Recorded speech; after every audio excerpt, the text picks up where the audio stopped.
Finally, Viktor Gyökeres' medical has been booked. Sod's law that the news broke very shortly after we finished today's podcast. But I thought I'd bring you guys a quick YouTube video to give you the very latest on Arsenal's new number 14. We'll get into that in a little bit more detail later on. David Ornstein has this morning reported that Viktor Gyökeres will undergo his Arsenal medical on Saturday and that he is due to arrive in London today ahead of that. Once that's all completed, once he's completed his club media duties, he will be flying out to the Far East to join up with the rest of the squad. And it's a really, really exciting time. We've been looking for this number 9 for a while. We finally landed on Viktor Gyökeres. It's been a really difficult deal for the Gunners to do. It's been a stressful one. It's been a long, drawn-out process in a lot of ways. But Arsenal have finally got their man, and we're edging ever closer to that official announcement. Now, earlier this morning, when I was scrolling through social media, there was a fair few reports about the fee. Some people had suggested that actually Arsenal had managed to sign Viktor Gyökeres for less than was initially reported. Well, if we go by what David Ornstein says, the fee is the 63.5 million euros up front, with up to 10 million euros in add-ons, as was previously reported. He's not changed his stance on that, David Ornstein. So I'm inclined to believe that Arsenal will pay that amount of money. Now, whether Sporting report that differently at their end, whether they are able to do that, whether they're able to, offset some costs, I don't know, or something like that to make it seem when they're registering the transfer with the Portuguese authorities that they've got less, I don't know. But from our point of view, from our side of things, it looks like Arsenal have paid, as I said, 63.5 million euros up front. Whether that's all in one installment, I don't know. But in terms of the guaranteed amount of money, and they will pay up to 10 million euros in add-ons as well.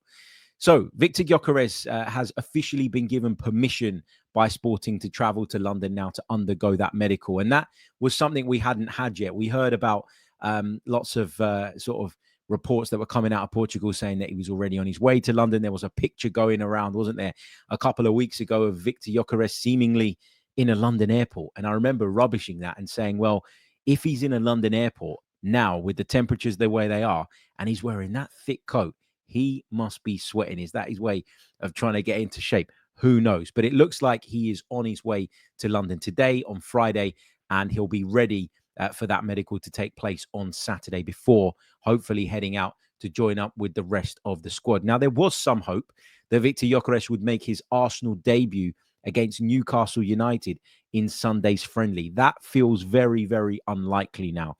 Why? Because if he's going to have the medical on Saturday, then you're expecting him to do that, get on a plane, fly out to Singapore. I don't even know if the times make that possible. But then he'd have to go out to Singapore and be ready to play a football match. I think it's highly, highly unlikely that Viktor Gyökeres plays any part on Sunday, which means his debut is likely to come against Tottenham Hotspur next Thursday when we face them in Hong Kong. I mean, he's already, I think, endeared himself to the fans by pushing as hard as he has to get this transfer over the line, by waiving certain things, by obviously convincing his agent to waive his fee as well. You know, the Arsenal fans are all in on Viktor Gyökeres already. You can see people doing the celebration all over social media. We've seen lots of fans in Singapore knowing that this transfer was on the cusp of being completed, already doing that celebration and really kind of embracing, if you like, the Viktor Gyökeres brand. So that's brilliant to see. But it looks like, as if he needed any reason to kind of, get himself in the good books with the fans more than what he's already done. He gets to play against Spurs in his first game. And if he bags in that game, if he scores, if he hits the back of the net, then you're an instant hit, aren't you, at Arsenal Football Club? Because regardless of the circumstances, regardless of the occasion, a goal against Spurs, it always goes down pretty well, doesn't it? He will sign a 5-year deal at Arsenal. This is the man who scored 54 goals in 52 games last season. Yeah, there have been some question marks about whether or not that kind of form will translate to the Premier League, whether he'll even get close to those numbers. I've said it repeatedly, even if he gets half of those numbers and improves our attack on the whole by giving us something different in terms of his profile, in terms of the option to us, I think it will be a really, really good bit of business. And I know that there's been lots of talk about Alexander Isak in the last couple of days, a player that a lot of us as Arsenal fans going into the summer saw as the kind of the unicorn, right? The one that was so unique, that was so special that we would pull out all the stops to try and get him if it were possible. We kind of came around to the idea, didn't we, that that wasn't possible, that he wasn't leaving Newcastle, that he was staying put, only to learn that he's asked to leave and that Liverpool are very much pushing for that signing. But it's important that you don't get sucked into and drawn into believing that Viktor Gyökeres is a bad signing for Arsenal because Alexander Isak could be on the move. I've said it on the pod. I'll say it again here. There's been many, many occasions where I think we've gone into windows underestimating the amount of work that we need to do and the number of players that we need to sign. And this is a classic case of that, okay?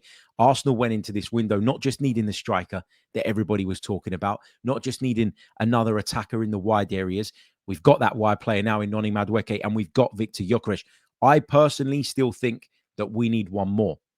But Arsenal had to rebuild in the midfield. They lost Jorginho, they lost Partey, they brought in Zubimendi and Norgard. They had to add in the defense, having lost Takahiro Tomiyasu and Kieran Tierney as well. They've had to bring in another goalkeeper too. So Arsenal have had to be very, very busy. And I don't know if it was possible to go and get a 120 to 150 million pound striker while addressing all those things. I would say it probably wasn't. So based on what we could do, this is, in my opinion, the best possible signing that we could have made. Now, Viktor Gyökeres had plenty of interest. There were lots of clubs looking at Viktor Gyökeres. There were clubs even that tried to make a move for him at the last minute. We heard plenty of reports to that effect because people were looking at it from the outside in and thinking, hold on a minute, Arsenal are interested in this guy, but this deal is not progressing. It's not moving. It's not going anywhere. So is there an opportunity for us to steam in here and take him from under their noses? They tried, but they failed because Viktor Gyökeres was only interested in a move to Arsenal. He made that clear very, very early on in the window. He was pushing for it. He was telling family and friends that that's where he expected to end up. He's even threatened to take legal action against Sporting because they were seen to be holding up the deal. His agent, as I mentioned, waived his commission. I'm sure there's some kind of deal being done in the background to make sure that the agent doesn't come out of it completely empty-handed. But he's had to obviously just lower his demands and just take a step back in order to get his client the move that he dreamed of, the move that he so desperately wanted.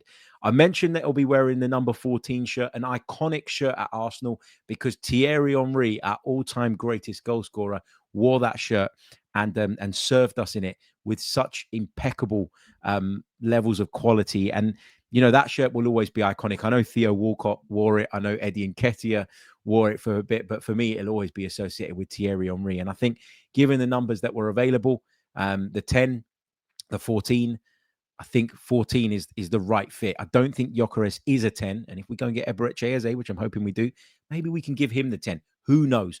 But Viktor Gyökeres with the number 14 shirt, an iconic shirt at Arsenal. And fingers crossed he can hit the ground running, show us what he's all capable of in the remainder of pre-season and go out there once the Premier League starts and give us what we've been missing. That out-and-out number 9. Is it the missing piece? We're going to find out, aren't we, over the course of the season. Don't forget to leave a like on the video if you haven't done so already. Subscribe to the channel as well if you're brand new. You can listen to our full podcast that we released this morning. It's on this channel as well, or you can listen to it on Apple and Spotify, where we did an Arsenal transfers Q&A. It was recorded before we got today's update on Gyökeres, but we did say it could be Gyökeres Day. So we knew something was in the pipeline. Go and check it out. Thank you for all your love and support. Leave your thoughts in the comments section below. All the best.